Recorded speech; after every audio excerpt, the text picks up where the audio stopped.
Hey guys, it's Daniel. Welcome back. When it comes to Nirvana, one of the questions that gets thrown around from time to time is, are there any unreleased Nirvana and or Kurt Cobain recordings left? While doing research on this topic, I came across a really interesting article by author Nick Soulsby where he dives deep into detail about possibly unreleased Nirvana and or Kurt recordings. This article is from nirvanalegacy.com. Quote, I rambled endlessly about the chances of missing Kurt Cobain demos from 93 to 94. I have the feeling that truly interesting material that hasn't seen official release yet exists in two categories: Nirvana rehearsals and Kurt Cobain home demos.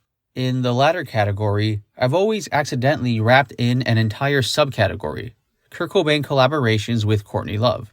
Over the years, Courtney has been a source for bootleggers of rare material. She's played songs on radio shows a long while back, and she's mentioned unknown songs in interviews with names that aren't known from other sources. With the exception of the increasingly easily available Fecal Matter demo, Courtney is the most likely source of something fresh.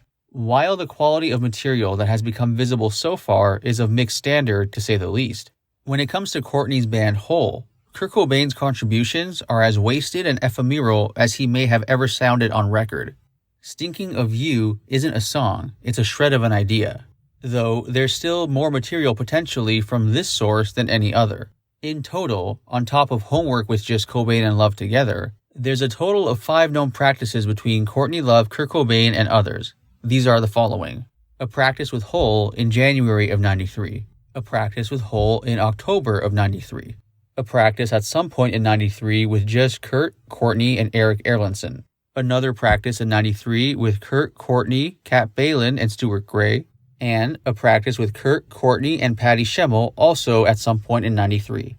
For the record, these are more practices and jams than he engaged in with Nirvana during 93 to 94. Heck, the much vaunted 1994 Basement demos with Pat and Eric perhaps rightfully belong in this category too. What's striking is the absence of any acknowledgement of this work on the With the Lights Out box set.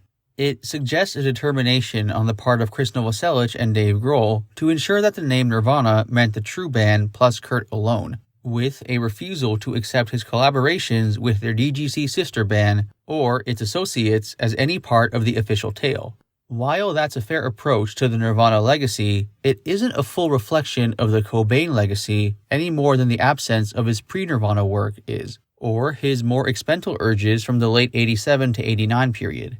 Kurt Cobain's final 2 years saw him retreat from Nirvana, and it's within that retreat that we'll find whatever remained of his songwriting urges.